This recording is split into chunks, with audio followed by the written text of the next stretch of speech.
大家好，我哋係樹枝博士，我係阿樹，我係阿芝。樹枝博士話俾你知，學校冇教你嘅事。大家有冇喺學校或者職場遇到過一啲智商好高啦、好叻嘅人？可能佢哋攞過好多唔同嘅獎項，但係呢，當你同佢哋傾偈，只要傾幾句，你就會覺得好唔妥，甚至好想碾死佢。係你幻想下啦，如果你有一日失戀，然之後咧有一個咧可以背到咧即係呢個圓周率咧100個位嘅一個天才咧，咁佢就走埋嚟喺你喊晒嘅時候咧，就同你講。根據呢一個統計學呢，其實大學呢失戀率呢，其實大概呢都有78%左右啦。咁所以你唔好喊啦，你喺度浪費體液嘅啫。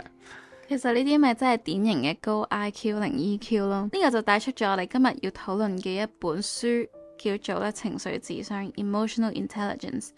咁就呢個 Daniel Goleman 佢1995年嘅時候出版嘅啦。佢咧就話俾全世界聽呢一個又殘酷啦又真實嘅道理，就係你嘅成功呢。其實得20% 係取決於 IQ， 剩低80% 都係取決於你嘅 EQ 嘅。係啊，所以其實佢呢一本嘅神作咧，都點出咗 EQ 嘅重要性啦。好多人呢以為咧 EQ 高啦，即係做人圓滑啦，或者識拍馬屁。咁但係咧 Daniel Goleman 咧，其實佢書裏邊定義所謂嘅 EQ 啦 （Emotional Intelligence） 咧，就係講緊咧其實一種嘅情緒自我管理啦，同埋零認知能力啦。咁佢係一個智力嚟嘅，佢唔僅僅係一個態度咯。咁其實咧，作者咧都花咗一啲嘅筆墨啦，喺幾個 chapter 嗰度咧，都講咗關於其實情緒健康啦，其實同埋我哋生理健康咧都係息息相關嘅。咁佢裏邊其實舉咗好多個醫學研究啦，我唔好詳細咁樣去講一啲突破性啲嘅發現呢。就係發現呢，其實我哋嘅情緒啦，會抑壓到我哋身體裏邊嘅 T 細胞啦。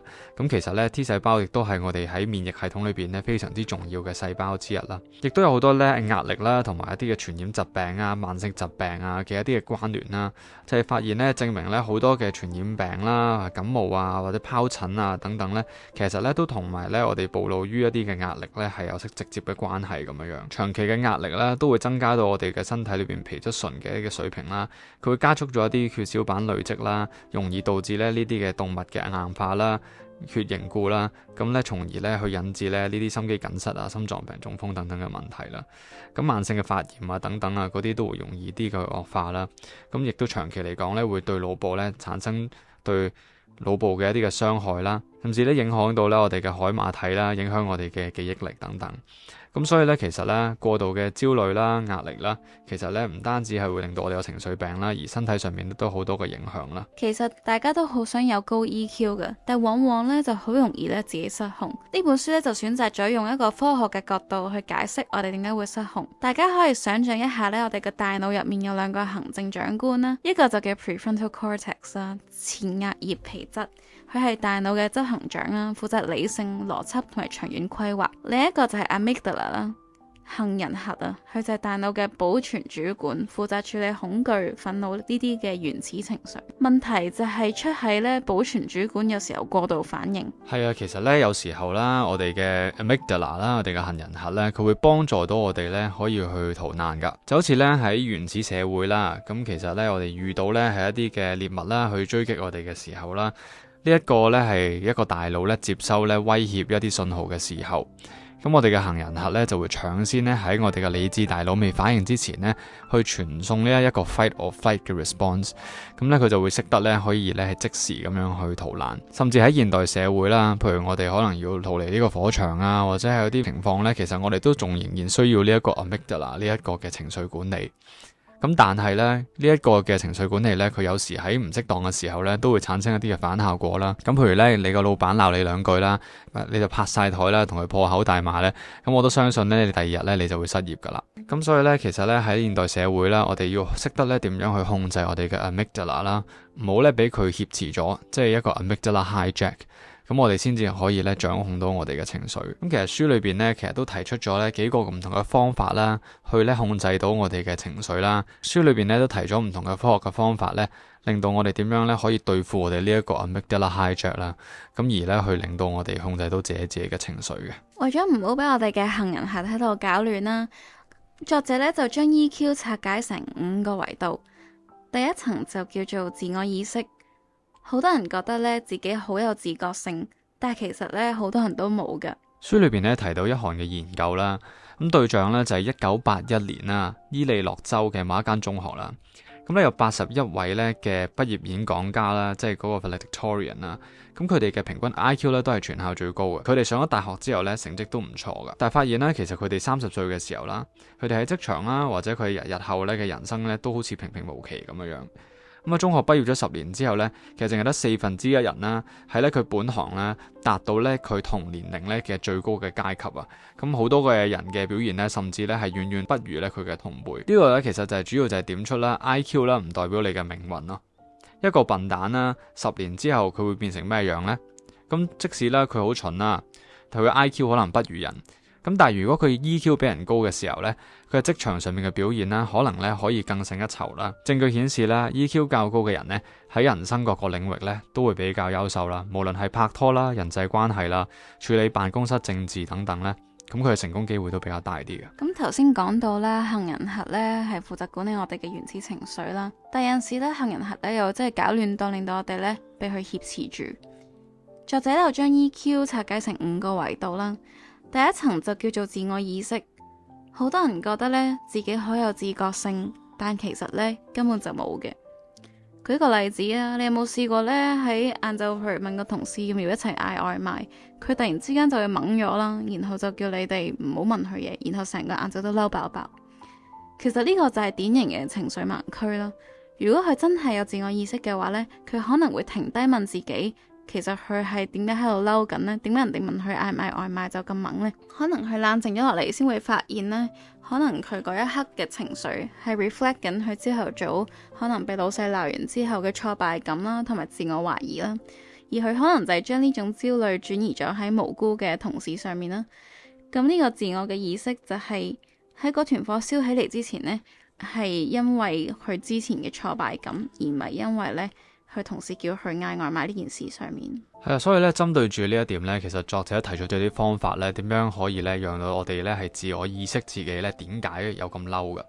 咁其中一個方法咧就係咧係杜克大學啦嘅心理治療專家 Redford Williams 咧提出嘅。佢就話咧，當自己咧發現有一啲嘅好不平啦或者憤世嫉俗嘅諗法嘅時候咧，其實我哋都可以寫低啦，然之後咧去寫清楚咧究竟自己會有呢啲咁嘅原因啦，幫自己去做分析啦。係啦，咁接下落嚟啦，我哋講第二點啦，就係自我調節啦。當我哋咧去識得點樣去分析啦我哋嘅情緒嘅緣由嘅時候咧，我哋咧就要去到第二點啦，就係自我調節啦。我哋就要識得點樣控制我哋自己嘅情緒啦。係啦，咁作者咧其實咧都做咗好多研究咧，就話其實我哋咧係要將我哋嘅情緒啦去表達出嚟啦。無論咧係同人哋講啦，無論咧係譬如作者咧好中意咧用開車兜風嘅一個方法啦，去抒發自己嘅情緒啦，或者我哋做一啲嘅運動啦，都可能有類似嘅效果嘅。咁會令到我哋咧可以停低啦，可以恢復翻呢嗰個嘅低警覺性嘅狀態啦。咁但係咧有啲人咧會覺得咧即係我哋要抒發出嚟，咁係咪應該要發泄先至有用呢？咁作者咧就提出咗一個好典型嘅例子啦，去反駁呢一個發泄呢一點啦。香港咧其實都好常見咧，就係一種叫路怒症啦 （road rage） 啦，就係咧當我哋咧喺馬路上邊啦，見到有人咧咳過嚟啦，或者咧去做一啲你自己睇唔過眼嘅事情啦，咁咧你就會即刻咧好想破口大罵啦。咁但係當你咁樣去發泄嘅時候咧，你就會發現咧呢一個咧係一個最差嘅方法咧去平息你嘅怒氣，因為咧佢就係好似一個燃料咁樣啦，令到你嗰個怒火咧去繼續咁樣去燃燒落去。咁所以最後啦，你就會發現咧最好嘅方法咧就係你都唔可以抑壓，亦都唔可以衝動行事。有人咧就問過咧呢個西藏嘅高僧啦，我哋應該咧去點樣去面對啦，點樣去處理憤怒？佢嘅回答就係唔好抑壓，亦都唔好衝動行事啦。咁其實我哋見到有人喺路上面激嬲我哋應該點樣做呢？呢本書就提出咗重新框架 reframing 呢個嘅策略啦。我哋可以諗佢咁急係咪因為佢屋企出咗事呢？定係因為咧佢啱啱遇到啲咩失意嘅事情，所以咧佢心情好差呢？當我哋將對方嘅行為解釋成為佢好可憐，而唔係佢喺度挑釁，我哋嘅心跳咧都會即刻慢翻落嚟。呢個就係自我調節啦。即係好似你控制唔到天氣，你都唔可以嬲個天落雨，你只可以決定你今日要唔要帶把遮出街嘅啫。咁 EQ 嘅另外一個維度啦，就係同理心。其實咧呢個社會啦，好多人都以為自己明白同理心係啲乜嘢。其實呢個社會入面呢，最缺乏就係同理心。好多人以為同理心就係俾啲有用嘅 advice 人哋，但係其實呢個就係大錯特錯啦。但係其實呢個就係大錯特錯。有陣時呢，我哋好想呢，好快咁樣啦，好俾啲積極嘅回應人哋啦，等人哋冇咁氣餒啦。咁當人哋過嚟訴苦嘅時候，可能你就會好快就話：哎呀，唔緊要啦，我哋再揾個解決方法，唔好諗咁多啦咁樣。其實你呢一個回應呢，令到對方呢會覺得你係否定緊佢嘅情緒。一個高 EQ 嘅同理心應該係話：我知道呢件事對你打擊好大，換作係我呢都會好難過。咁你想唔想傾下啊？咁樣。所以其實我哋應該轉換一個角度啦，我哋唔係嗰個要幫人解決問題嘅 fixer 啦，而係一個 witness 啦，去見證住佢嘅情緒啦，去陪佢一齊去面對佢嘅處境，令到佢覺得佢唔係孤單一個。係啊，其實咧同理心咧都係咧我哋建立人與人之間嘅關係咧好重要嘅一環啦。咁喺精神學嘅角度嚟講啦，一啲唔同嘅精神病啦，譬如精神分裂啦，或者一啲邊緣型人格咧，其實咧都係因着咧缺乏咗嗰個同理心咧而形成嘅。特別咧喺我哋嘅前額葉組織啦，個 right frontal cortex 嗰度咧係比較重要啦。當我哋咧喺呢一部分嗰度咧係明顯有缺失嘅時候咧，我哋人咧會少啲同理心啦，我哋冇咁利他啦，容易咧產生唔同人際關係嘅問題啦。咁其實咧好多個相關嘅神經病學嘅研究咧都係以動物啦，特別係啲靈長動物咧為主啦。咁其實咧其中一個做過嘅實驗研究咧，咁研究人員啦就先咧去令到咧呢一啲嘅馬騮咧好驚呢一種嘅聲音啊。咁佢嘅方法咧就係每一次咧聽到嗰一種嘅聲咧，佢就會電一電佢。咁然之後咧，佢嗰啲馬騮啦，聽到呢啲聲咧，佢咧就會推一推一條木咧，咁佢咧就可以避免到呢啲嘅電擊。咁之後咧，佢咧就令讓呢啲嘅馬騮啦，佢分開啦喺唔同嘅籠嗰度啦。咁彼此咧淨係透過咧閉路電視咧，先至見到對方嘅表情嘅啫。咁首先咧，俾第一隻嘅馬騮佢聽到一個好驚嘅一個聲音啦。咁咧佢咧就面上邊咧已經好驚嘅表情啦。咁但係咧，第二隻馬騮咧，佢淨係見到呢一個好同伴啦，好驚嘅表情，縱然自己都聽唔到呢個聲咧，佢都選擇咗去推嗰個木咯。呢個其實係顯示咗咧嗰個同理心嘅作用啦，甚至有少少接近咧呢個利他主義。咁所以咧，其實研究人員啦都證實咗啦，呢啲嘅靈長動物啦，其實可以透過表情咧，可以判斷到呢一個人嘅情緒。其實咧，如同理心啦，都係我哋與生俱來啦，啲靈長動物係本身已經有噶啦。咁但係好多時候咧，我哋會俾一啲壓力啦，同埋情緒咧，去令到我哋呢一方面咧比較磨頓咗。好多人咧犯罪啦，其實都係因為咧係影響咗我哋嘅同理心啦，或者係同理心嗰個機制上面本身有缺陷。咁但係當然啦，唔代表所有嘅犯罪嘅人呢都係因為佢生理上面有缺陷啦。咁但係呢，我哋知道咧，即係同理心啦呢樣嘢都係喺情緒呢一環呢係非常之重要。當你具備咗前面嘅能力之後，最後嘅社交技巧就會水到渠成。呢個喺一間公司入面嘅跨部門溝通呢，就最明顯噶啦。譬如話工程部話我哋做唔出嚟，業務部又話冇咗呢個功能嘅話呢，就簽唔到張單。